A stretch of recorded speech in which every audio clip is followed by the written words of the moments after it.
Today's a big day. The heel and toe shifter from India just arrived. So what we're going to do is fit it to the 2022 Classic 350 Reborn, as they say over there in India. And I'll be able to get out there and test and see how it performs with the new mod on it. Now, I have experienced heel and toe shifters on previous bikes. I had a 500 trials and put a heel and toe shifter on that one. And a while back on the CT125s in the Honda, the new version of those, they come stock with a heel and toe shifter. I didn't think it was that good on those particular bikes because they're more like a semi-automatic, and I think that's a bit of a drawback with them. They would have come out a lot better if they would have had an outright manual clutch, but in this case with the 350 or the 500s you got yourself a nice clutch to get there, play with and move you along, and I think you'll find the heel and toe shifter a good mod. So let's get into it.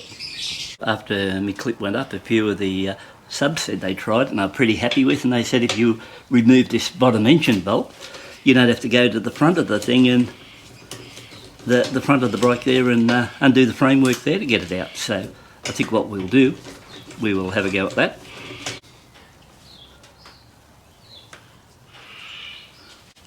We'll swing over and get the shifter off.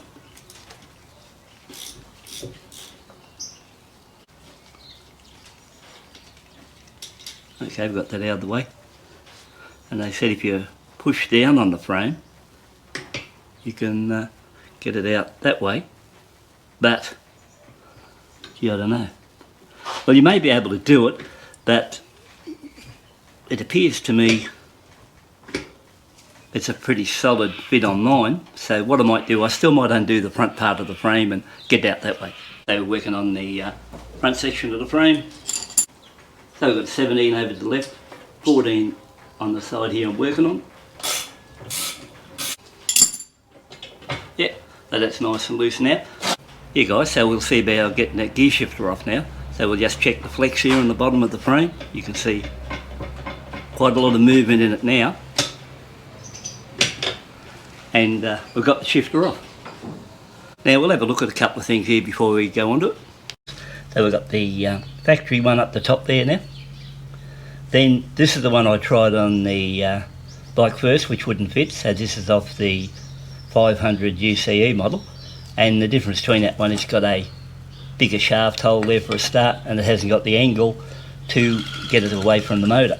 Now if you look at it straight over the top and come down to the new one, just arrived from India, notice how the angle's totally different to that. And that's why you get the clearance away from the motor.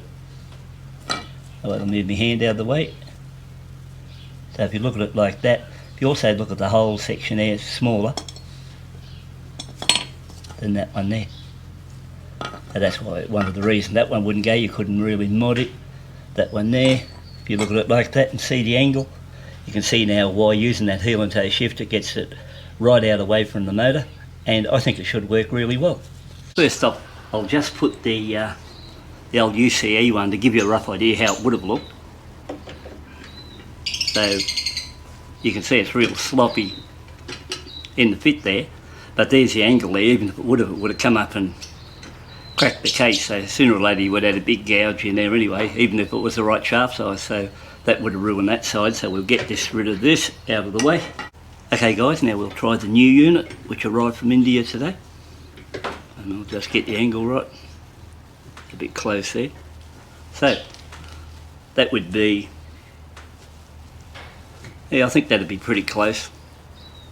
So when you look at it now, I think that's the angle I want. All I've got to do is tighten it up. You can see as you look down, you've got clearance here, and you've got it sort of where the front part of your foot would be sitting here. You can come back onto the heel there. So yeah, I think this is going to work out nice, and we'll just pull back a bit and we can have a look at it from a little bit of a distance. I think it'll look good on the bike too. So bringing it back here like so.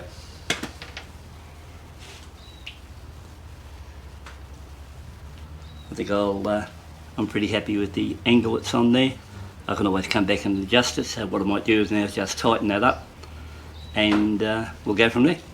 Job completed now, so I've got the heel and toe shifter on. What I'll be doing, I'll be going out tomorrow I think, and I might be heading back up to the mountain there and do part 2 of that clip the other day to see if I can fire a different angle on the camera and see if we can see a little bit more of the scenery as we're going along, maybe a little bit of the bike too.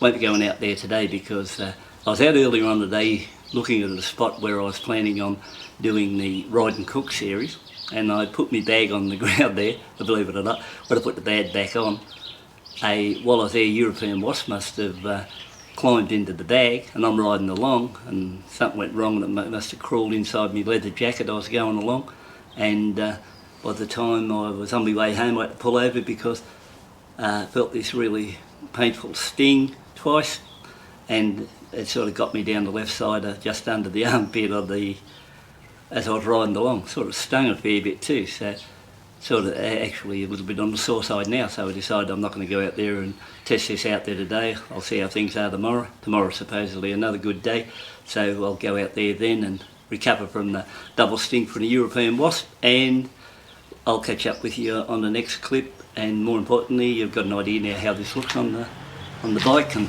when you come back up here and look at it, I think that looks fairly smart. I've also got the what would you say, the cooking bag on the cooking container on the back of the bike too, field testing it too, just to see how it's going to travel when I put all my stuff in it. So that part of it's good. So I am in the process now of getting close to it because the weather's starting to drop a bit here, and I think I can get out there shortly and light fires, and I'll light your cooking equipment, not so much lighting fires, but kick up the cooking equipment without any worry about anyone come along and say, what are you doing lighting fires around here this time of the year? So I think we're getting into that cold period now. So once again, thanks for tuning in, taking a look.